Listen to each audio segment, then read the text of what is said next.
From KUNC and the NPR network, this is In The NoCo. I'm Erin O'Toole. Colorado has ambitious goals around renewable energy.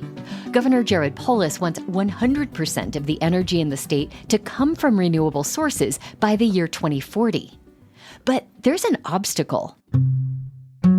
Colorado doesn't have enough power lines to deliver all that renewable energy from where it's generated to where the need is.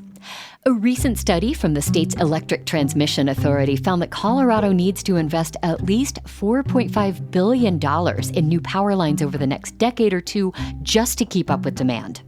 Which is why clean energy advocates and Governor Polis are intrigued by a business plan from a company called SunTrain with an unusual idea. It involves loading up trains with massive batteries filled with solar or wind energy. The trains would haul batteries from solar and wind farms in rural areas to cities and towns that need the electricity. Christopher Smith is president and chief technical officer of SunTrain, and Jeff Anderson is SunTrain's CEO. They've been working with Xcel Energy to pilot their idea. They spoke with me in March about how their plan could change Colorado's energy landscape. We're listening back to that conversation today. Chris told me the idea for SunTrain actually came from something he saw a few years back as he was exploring the landscape in Alaska.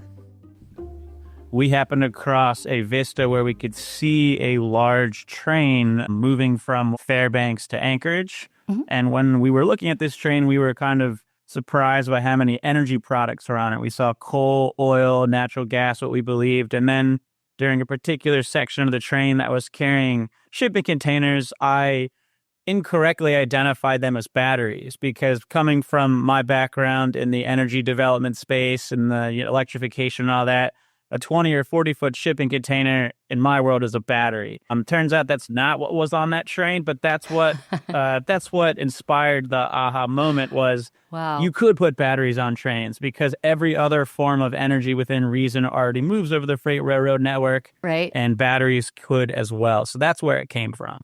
And so then how did you start to think about this solar train as a practical idea for more renewable energy?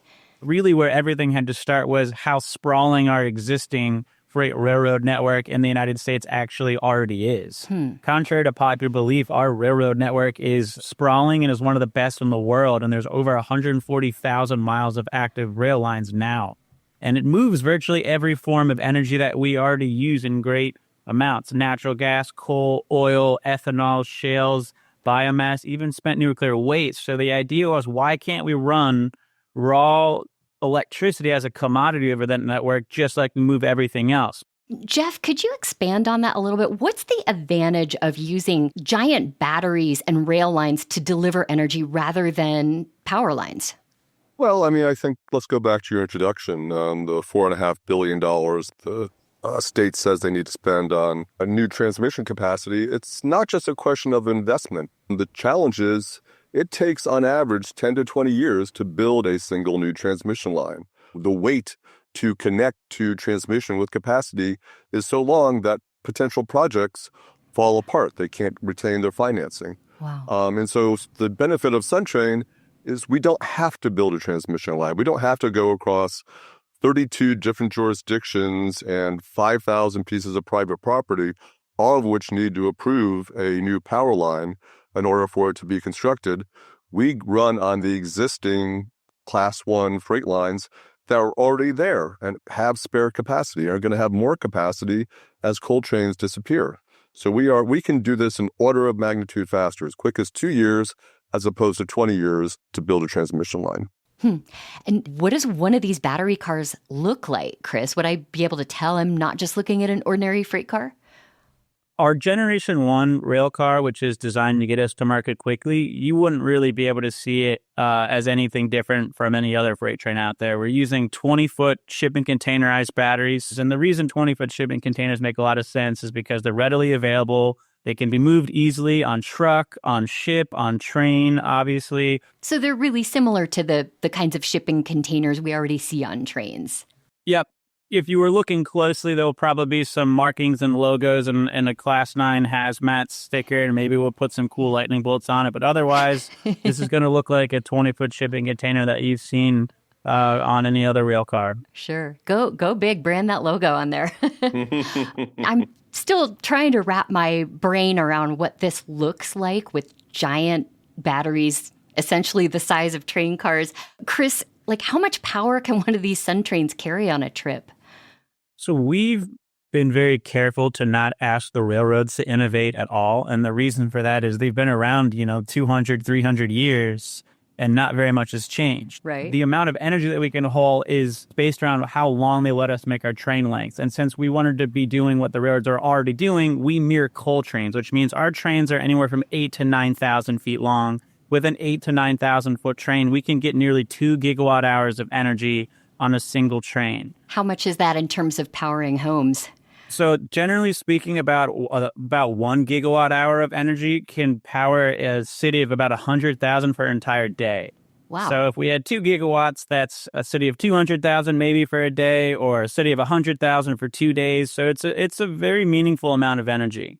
But generally speaking, our trains are designed to charge in 4 hours and similarly discharge in 4 hours as well. The train itself would be powered by diesel, at least at first. Chris, are there plans to have the trains run on clean energy? Yeah, battery electric locomotives exist. There's a number of companies nationwide as well as globally that are manufacturing pretty advanced battery electric locomotives. The problem is getting the Class 1 railroads to actually adopt those is a whole nother story, because their entire business model right now is designed around diesel locomotives. Asking them to transition to battery electric locomotives is a big jump. So we're not quite there yet, though there is significant interest in this because the locations that we're looking to move between in Colorado are very flat. So that's appealing for battery electric locomotives. I want to talk a little bit about the current political landscape. The Trump administration has made it pretty clear that renewables are not a priority in their energy policies. Jeff, I am curious how the current political situation might affect how quickly SunTrain can ramp up.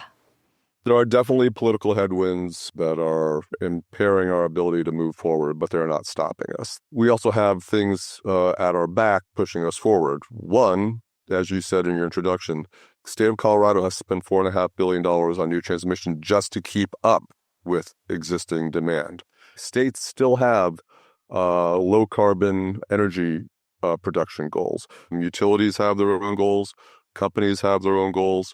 Even if it wasn't about climate change, there would still be a need for SunTrains to move power from new generation sites to new load centers because the economy is changing, and just where energy was being used before or where it was being generated before, that's not how it's going to be in the future. It's not how it is now.